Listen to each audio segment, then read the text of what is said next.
Saiki seorang podcast dolen nang batu. Dolen nang batu gak mek dolen tok iki. Iki dolen kate ketemu Sam sing urusane keceh nang kali. Nah, sapa iki? Mat Berli. Apa kabar? Baik, wah. Nunggu sama dolen nang batu ya. Supaya ya adem-adem tadi bisa ceritane gawe ngopi ya. Iya. Ngopi. Iya. Asik gitu ya. Nah, Ketoke follow-follow kok ya. Ayo jagongan bareng ngobrol lah ini. cek sambung. Iya, betul. Nah, kegiatannya apa sampean apa ya? Urusan kali terakhir. Urusan kali pertama kita tetap konsisten menyuarakan pelani kelompok wong Pelaur sampai Kober bahwa sungai bukan tong sampah. Ayo kita pilah sampah dari rumah. Lah ini yang sering kita sampaikan bahwa kali ini adalah peradaban besar yang dulu pernah dicatat dalam sejarah. Nah sih kan ngomong lali ya, dianggap barang jumroh ya. Ada anak sampah diunjang di kali yang fungsi banyune yang untuk kehidupan masyarakat yang ada antara lain yang Batu, Malang, kota, kabupaten itu butuh sambung ya. Kalau ngomong kali ya memang semuanya sangat membutuhkan ya. Bahwa terhadap kerusakan kali aku sering ngomong Sam. Aku gak ngomong agamamu apa, partaimu apa, sukumu apa, terjadi kerusakan di depan mata. Ayo bareng-bareng. Nah, ayo bareng-bareng kita tangani bersama. Problem kali ini apa sing sejak kapan saja ono perubahan besar ya? Misalnya kan gini, lek zaman biyen kali itu kan halaman depan rumah. Iya. Ya kan? Sehingga wong delok kali itu ya mesti dirawat jenenge halaman depan. Nah saiki kan kali dadi kaya halaman belakang, akhirnya buahane pawon ya apa itu? Sorry. Nganu, sungai kan sebetulnya adalah ruang transportasi jauhnya. Iya, ruang transportasi, ruang peradaban, ruang kebudayaan, menjadi pasar masyarakat, menjadi dermaga antara sing di jero. Dari ukuran pedalaman mau membawa barang dagangan. Iki kan lalu lintasnya sungai. Lah, kenapa kok terjadinya ini? Begitu setelah kerajaan dan yang lainnya terjadi ini, industrialisasi kan muncul. Dari industrialisasi inilah fungsi sungai seakan-akan ya akhirnya ditinggalkan. Karena apa? Kalau sungai dirawat, dia tidak akan bisa membuat limbah dan yang lainnya. Dan yang kedua, bahwa sekarang terjadi sedimentasi yang begitu besar. Akhirnya satu sedimentasi, yang pertama industrialisasi, yang ketiga pemukiman. Lahan sepadan sungai ini dari kedalaman 20 meter itu harus 15 meter dari sepadan sungai. Ini kan sekarang berubah fungsi. Menjadi rumah karena apa terjadi urban yang demikian. Nah, masyarakat tradisi dan yang lainnya yang dulu memanfaatkan sungai siji ge padusan, ge pangomben, ge pangonan, iki hilang. Yang menjadi ruang-ruang ini sudah hilang. Artinya ya terabaikan ya menjadi tempat sampah kan. Konteks apa urusan sosial budaya maupun secara otomatis ekonomis misalnya ya.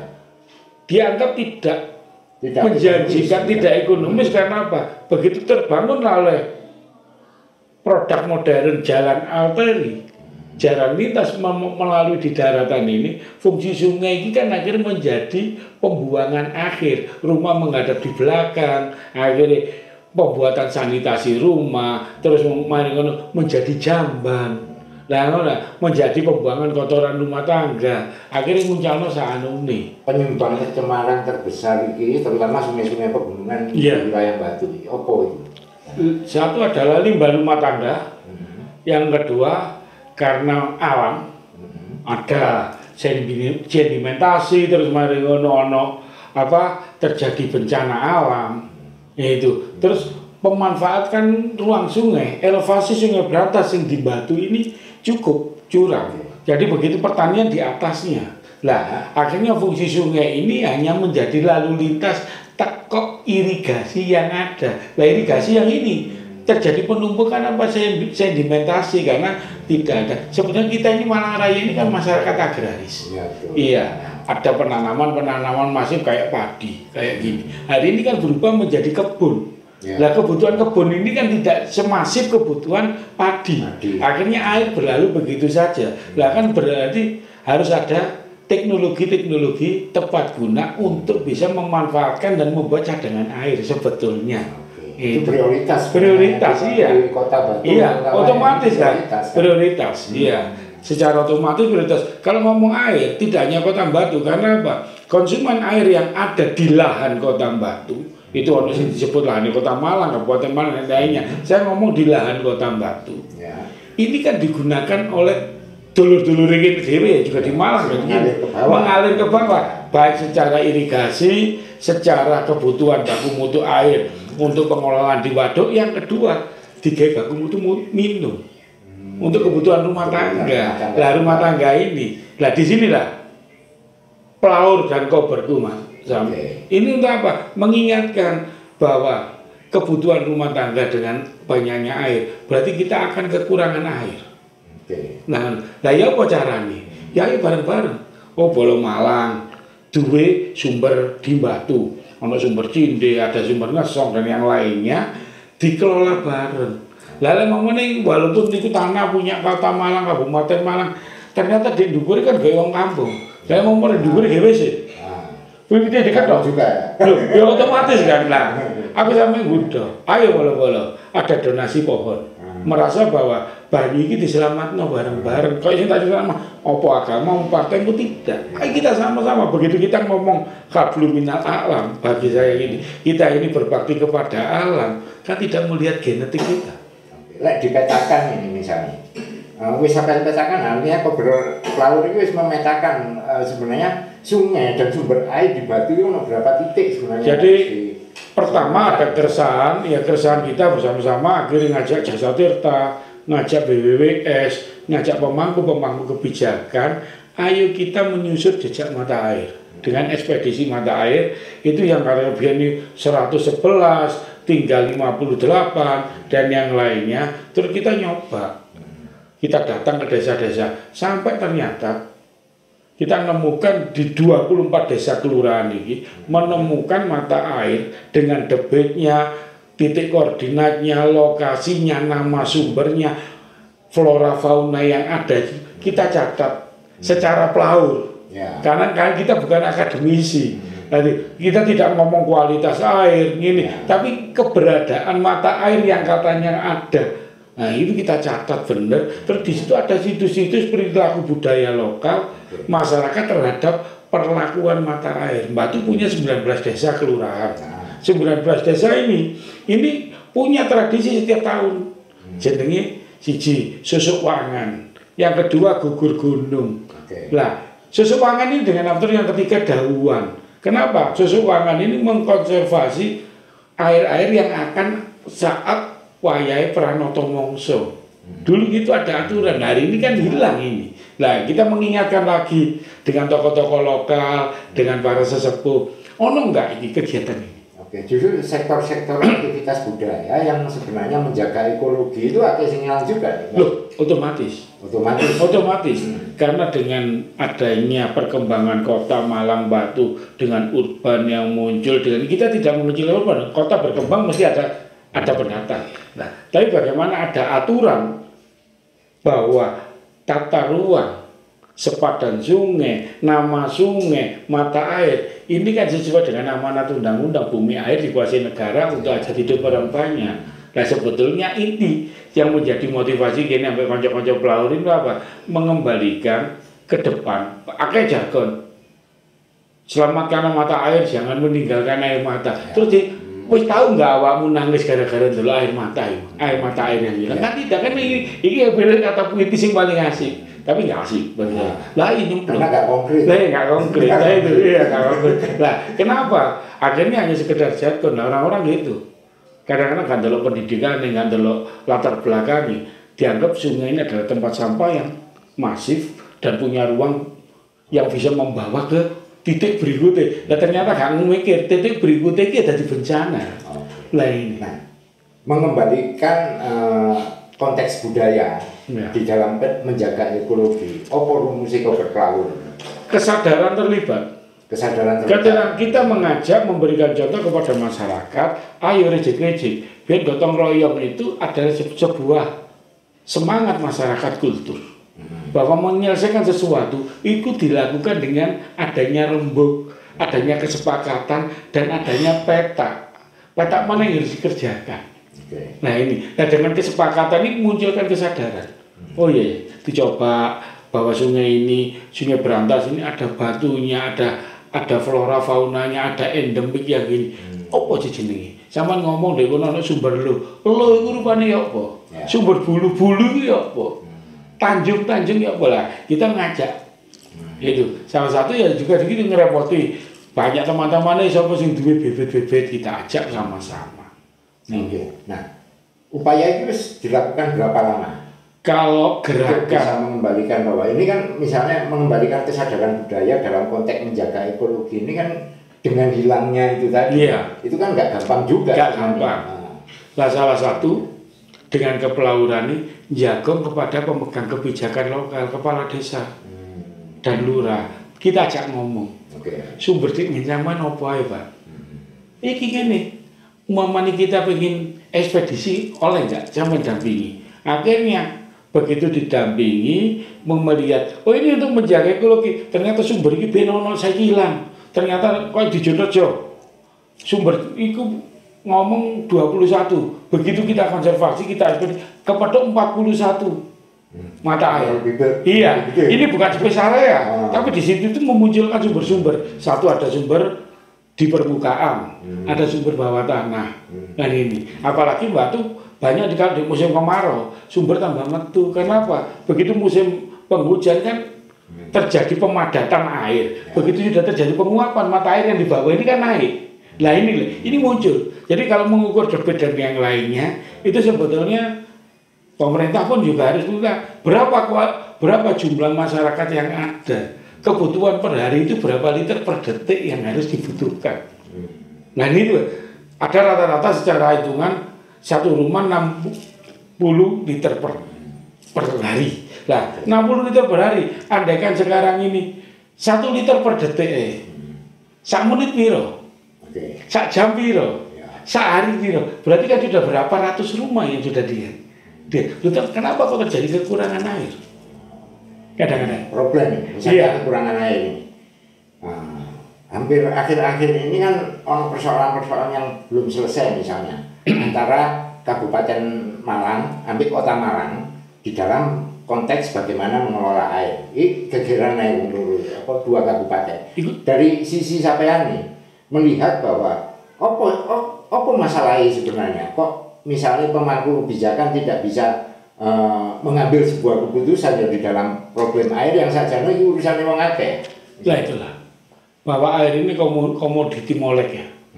Jadi begitu orang ini setiap hidup tangi turu. Itu butuh banyu. 70% dalam diri kita ini butuh air. Kini gak makan 1 minggu gak ada masalah. Gak ngombe 3 dino bermasalah. Lah di sini dibutuhkan apa? Kebijakan dan kesepakatan. Nggak gitu kan? Lalu ini dia sudah bisa menghitung berapa debit air yang dibutuhkan. Andai kan tekok sumber Binangun 240 liter per detik, berapa rumah yang dia olehnya yang ditambah, yang gak tanduk gede. Nah itu, sekarang juga ada akademisi, ada teknik-teknik pengolahan air. Kenapa kok tidak membuat lumbung-lumbung air? Surabaya banyak pencarian Indonesia tadi. Baik air bersih kita yang punya baku mutu air yang cukup. Kan hari ini air tercemar dengan banyaknya E. coli. Tapi kan dengan teknologi yang cukup, itu sudah bisa untuk air layak pakai dan layak minum. Nah gitu kan, belum menjadi air mineral, tapi kebutuhan itu. Kan ini yang memang kalau saya melihat itu sebuah kebijakan. Jadi itu banyak masyarakat Malang, Batu, Malang Raya, semua ini prihatin terhadap kebutuhan air. Nah yang punya sistem pengolahan air kan pemerintah. Pernah nggak sistem ini diceritakan? Itu kan. Oh sampai meterannya sama ini, kebutuhannya sama ini, hanya ada penggolongan meteran. Tapi bagaimana masyarakat ini butuh air? Terus akhirnya muncul pengambilan air artesis bawah tanah, pengeboran. Nah karena kota kabupaten tidak punya wewenang untuk membuat AMDAL itu kudu laporan Jawa Timur. Ini sepengetahuan kita begitu tidak di lapangan. Akhirnya begitu kalau dengan elevasi yang cukup, dek dukur di Joko atau desa di Joko, entar wis. Nah inilah bagaimana masyarakat sekarang bijak terhadap air, bijak menggunakan air, itu. Yang terpenting bagaimana di lingkungan ngarepe. Seperti di Malang, banyak banget di tengah perkampungan ada sungai. Tapi tahu anu oleh iki kali. Karena konteksnya ya itu kali. Iya. Kali, sekedar kali dan itu diabaikan. Nah, inilah tanpa ada sosialisasi yang komprehensif misalnya. Betul. Yang memang disadari ikut ditanam nang masyarakat misalnya. Nah, kira-kira langkah-langkah pelaur ini di dalam mensikapi persoalan bagaimana perhatian masyarakat terhadap konteks air ini apa yang bisa dilakukan? Secara kebudayaan saya tak takoni wong-wong iki. Dulu sama duwe kegiatan apa di dalam merawat sungai? Sungai ini tahu enggak digawe mitoni? Sungai ini tahu enggak digawe ngedusi manten ataupun sawalan? Biyen tahu, lho kenapa dibabakane? Ya. Kenapa kok tidak ini? Nah itulah ritual siapa dulu pemangku nih. Akhirnya kita dekati nyoba gini. Akhirnya orang ini secara otomatis spontan punya kenangan masa lalunya cerita. Nah dari cerita ini kita tangkap. Ayo dirijiki kapan anak waktu. Aku isone menggawa apa? Saya membawa bekal semangat. Nah, engko lek perkara tumbler, sarung tangan kan. Ayo boleh go dhewe. Nah dari gerakan ini ternyata ada kesepakatan minimal sing gerakno iki nggawa oleh-oleh berupa kanca sing gelem nyemplung. Nah ini kita juga mengajak banyak kebijakan. Ada TNI Polri, ada dinas, ada apa yang ayo cemplung. Begitu terjadi ini suatu saat diagendakan. Akhirnya tolong hari ini banyak orang penggiat berapa meter kali dirijiki. Tapi tidak pernah diambil. 100 meter ya, tak konservasi ya.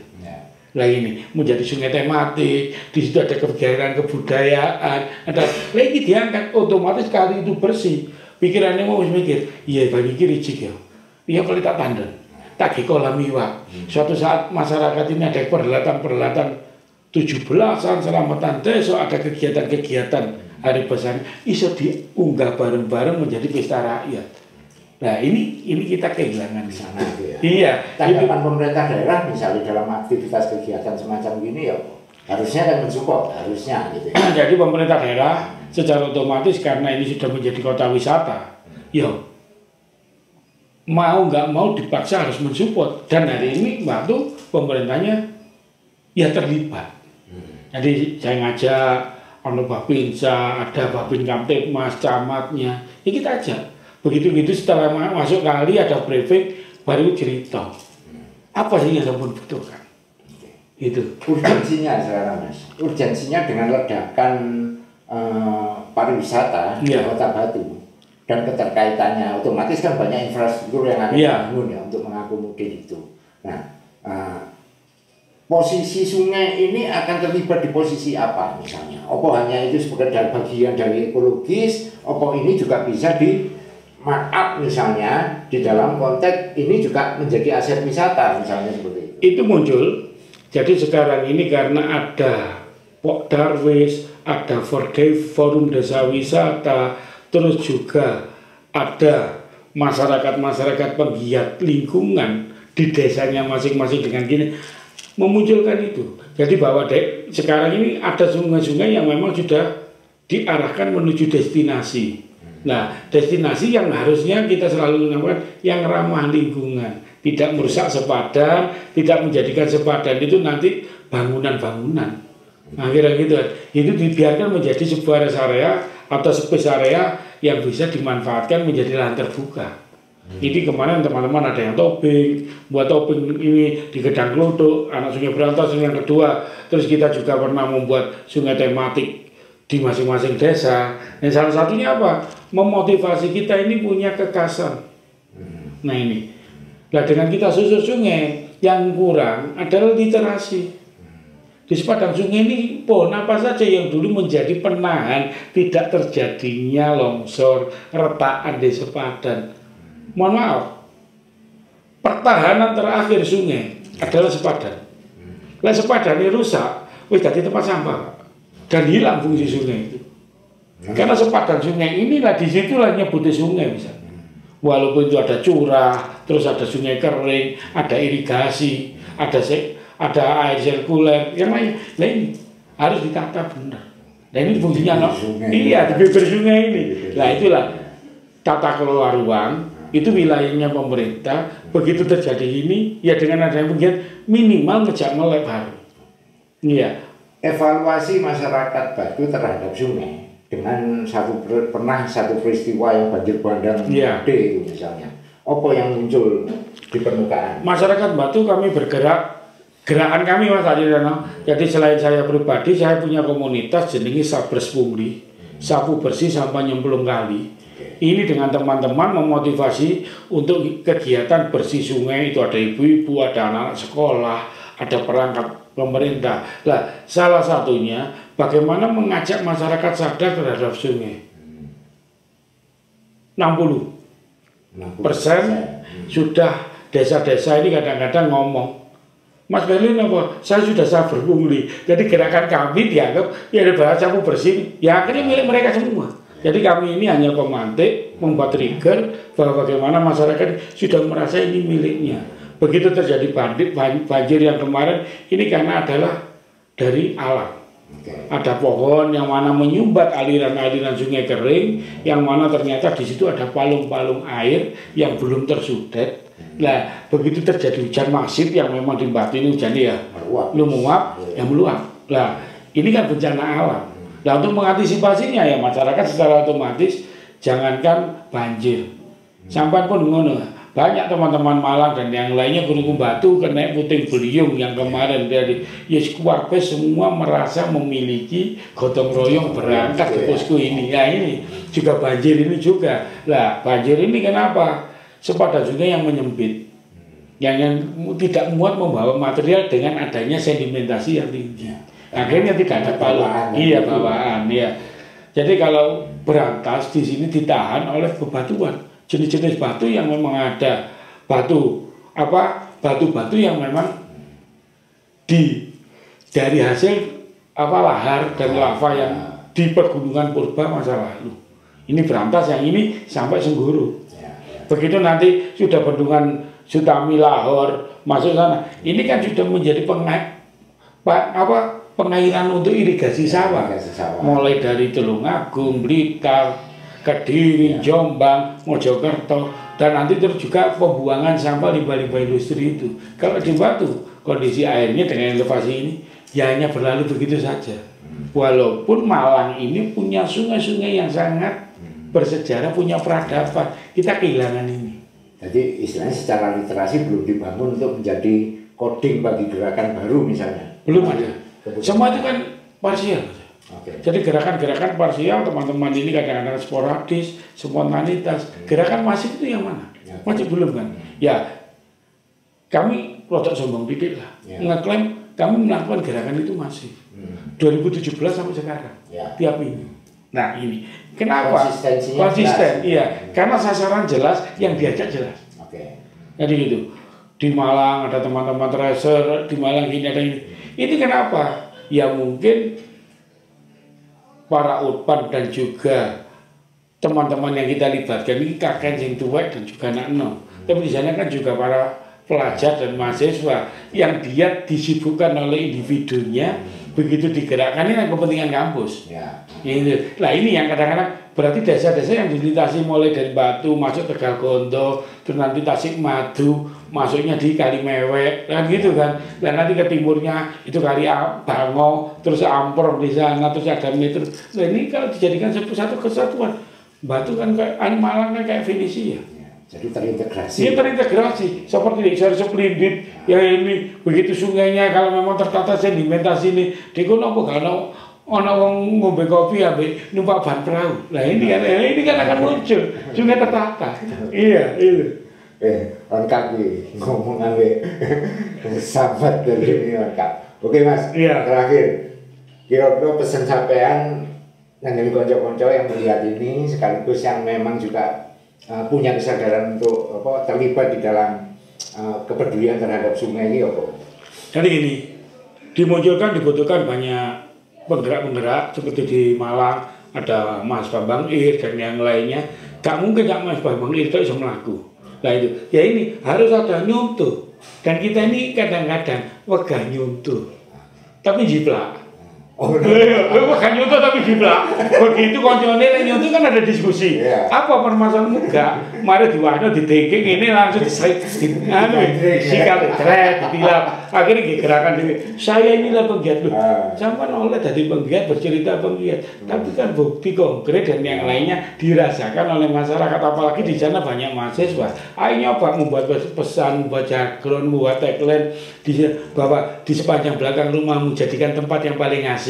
Sungai ini. Nah, sungai adalah ruang romantis kita. Bahasanya kan gitu kan banyak. Nah, ini ya, inilah peradaban-peradaban bagi saya terakhir menyampaikan bahwa ada pesan-pesan yang sering saya ceritakan dengan kebudayaan. Tirta uriping bawono usadane sangaskara. Bahwa air ini sumber kehidupan. Kamu tidak akan pernah hidup dan tidak akan pernah merasakan nikmatnya bergaya kalau tanpa menggunakan air. Ajine roko saka busa oleh gak adus ya apa? Lah gitu kan. Lah ini. Lah bagaimana? Ajine bangsa saka budaya, bagaimana kita membuat sebuah kebudayaan terhadap sungai-sungai ini yang punya peradaban. Lah ya. Titik peradaban. Titik peradaban. Lah itu. Iya. Loh, karena apa? Di lintas sungai ini, baik sungai Bengawan Solo, sungai ini, sungai Asan, sungai Kapuas, di situ sudah punya peradaban-peradaban besar. Jadi kita di tengah alas peradaban apa yang kita lakukan? Mau turun si lereng ke blorok mau gini, wis macam bau, wis baik kepleset-pleset, kan dengan sungai orang ini punya. Nah, kenapa Majapahit pun besar ini? Sekilas mungkin bisa dikaji lagi loh. Karena punya sungai-sungai besar yang masuk ke Megaluh. Begitu masuk orang turun di Megaluh, sabandarnya dengan perilaku bukan dari pelabuhan besar, tapi gitulah. Di situ kan ada peradaban masyarakat delok yo. Begitu kok masyarakat sana. Di sinilah munculnya fashion lingkungan. Nah ini kan hilang. Lingkungan ini menjadikan ruang-ruang untuk kita berfashion ya. Itu. Hanya hampir di negara Asia ono sungai Mekong. Loh, betul. Ya kan? Venesia itu sebuah kota. Venesia misalnya ya. Itu tidak ada jalan darat. Tapi semua serba sungai. Loh di Indonesia kenapa enggak ngono? Sampai ada yang kemarin meninggal anak gubernur yang sungainya yang begitu besar. Loh ini iso membuat riam-riam cekdam yang ditata benar. Yang penting pemerintah ada kesepakatan dan punya aturan. Masyarakat penggiat kan masyarakat nyocot Mas. Ya. Iya. Dengan dia bergaya dengan gini dia nyocot, gak cocok ya dipisui. Kenapa harus tantang sama gak tantang? Mau sama dianggaran. Nah gitu, sama dianggaran kenapa gak tantang? Nah ini saya tantang. Nah di sinilah butuh dialog dua arah. Tidak saling menganukan bahwa kepentingan kota Malang, kota Batu, Malang akan menyempit, Batu juga akan menyempit. Tapi kebutuhan air. Gunung yang hari ini juga bukan menjadi cadangan air, kebutuhannya semakin melimpah pasti. Otomatis. Aku aja lagi yang air mineralnya sekarang minimal kan botol gini 1.500. Kok sampai ngurumah gereja-gereja sampai tang Sabang itu gawe galon. Dia omah, wis blemer. Lah beli orang mandi dibeli Mas ya. Dibeli kan di desa. Begitu air jatuh, berapa liter per detik?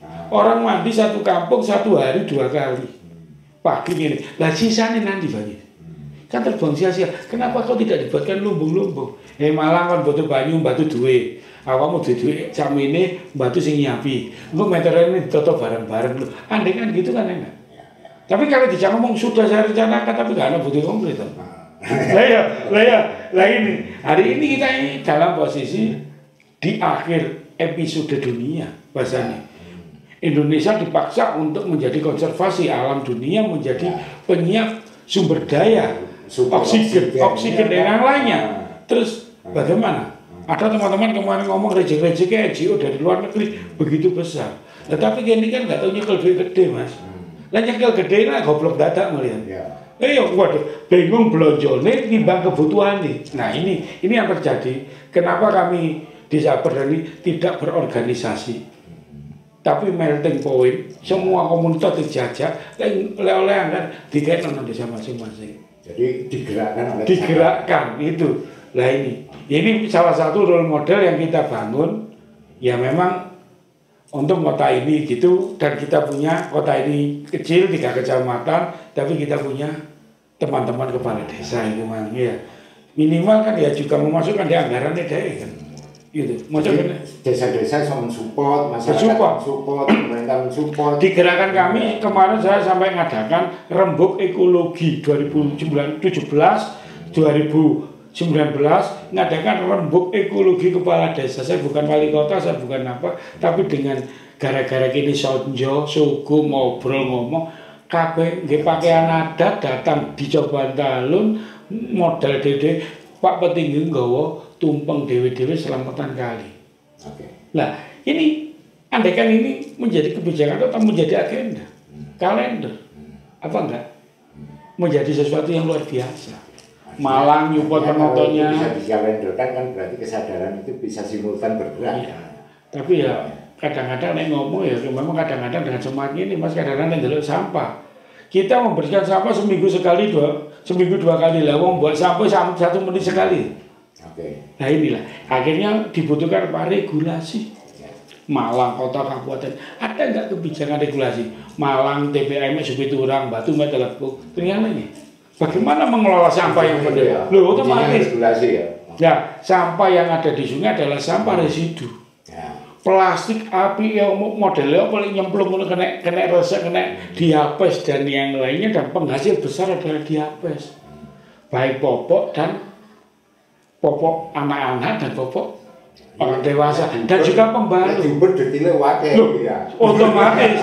Berarti ngomong kebudayaan peradaban itu kan semua kenapa orang dulu itu sangat detail. Seolah podcast meduwi jatah setengah jam. Iya. Nih Mas. Kita akan bicarakan lagi. Oke. Ya kan? Terima kasih.